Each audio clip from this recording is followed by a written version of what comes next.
एक दिन क्या हुआ कि रंका बंका की स्थिति बहुत खराब थी, बीमार हो गए, लकड़ी भी तोड़कर नहीं ला पा रहे थे।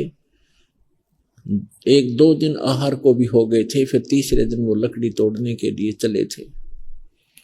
जंगल से लकड़ियां तोड़कर लाते थे, बेचकर रोटी खाते थे, भक्ति करते थे। नामदेव ने भगवान से कहा, गुरुदेव से, कि गुरुजी आपके भक्त रंका और बंका बहुत ज्यादा निर्धन है, थोड़ा धन दे दो उनको।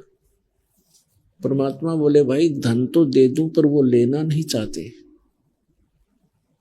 उनको पता लग गया है कि ये धन अच्छा नहीं है, असली धन वो इकट्ठा कर ही रहे हैं।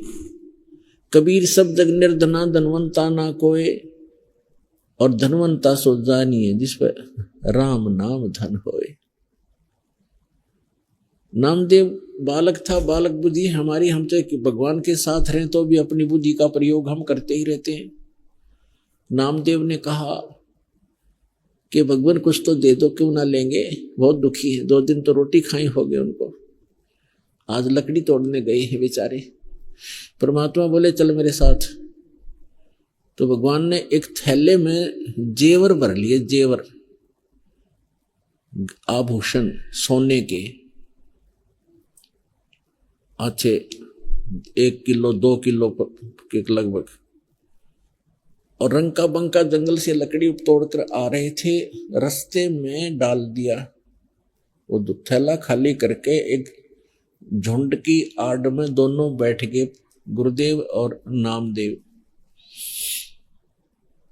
आगे आगे आगे आगे रंका जा रहा था, उसका पति। बंका थोड़ी पीछे आ रही थी, 100 फुट दूरी पर।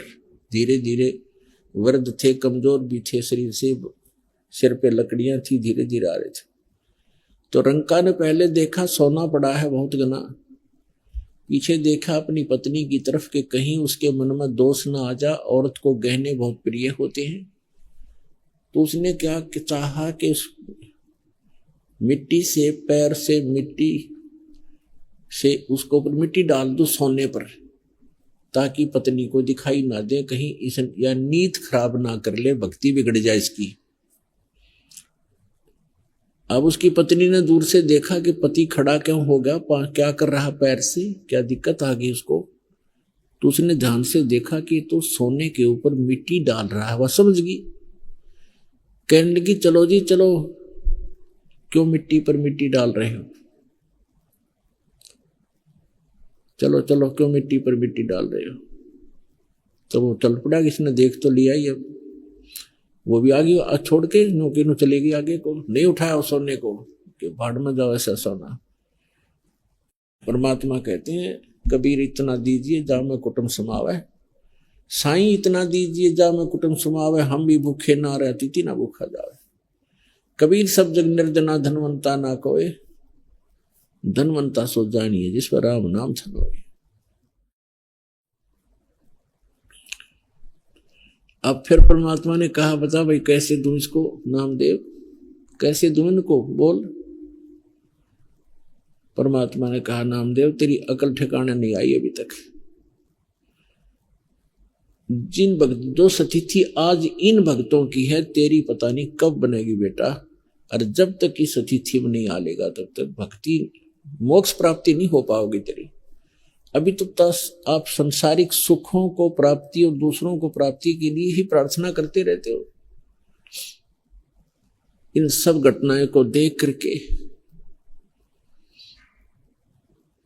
एक बार फिर, क्योंकि परमात्मा के साथ रहने से कुछ सिद्धियां, कुछ पूर्व जन्म की सिद्धियां आ जाती हैं, हो जाती हैं।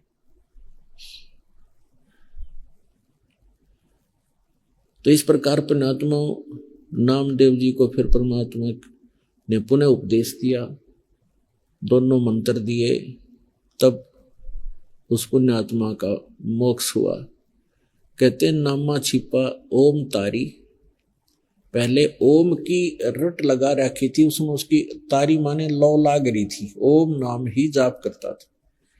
फिर परमात्मा ने सब भेद बताया मंत्रों का, पीछे सोहम भेद बेचारी, और सार शब्द पाया जद लोई, आवागमन बहुड़ ना होई। नामा छिपा ओम तारी। पहले ओम की जाप करता था, ओम की भक्ति करता था, ओम मंत्र की। पीछे सोहम भेद विचारी। बाद में परमात्मा ने उसको विस्तार के साथ इस मंत्र की महिमा बताई कि इसके बिना बात नहीं बने, ये 2 अक्षर का सतनाम बनता है। और फिर उसने सच्चे दिल से स्वीकार किया, सत भक्ति की, और संसारिक जो अन्य जो इच्छाएं थी वह खत्म की। फिर परमात्मा ने उनको सार शब्द दिया, तब नामदेव का मोक्ष हुआ। आगे उनको प्रतिबंध लगा दिया था कि आगे इसके बारे में किसी को बताना नहीं, जिक्र भी नहीं करना आपने। ऐसा ही हुआ।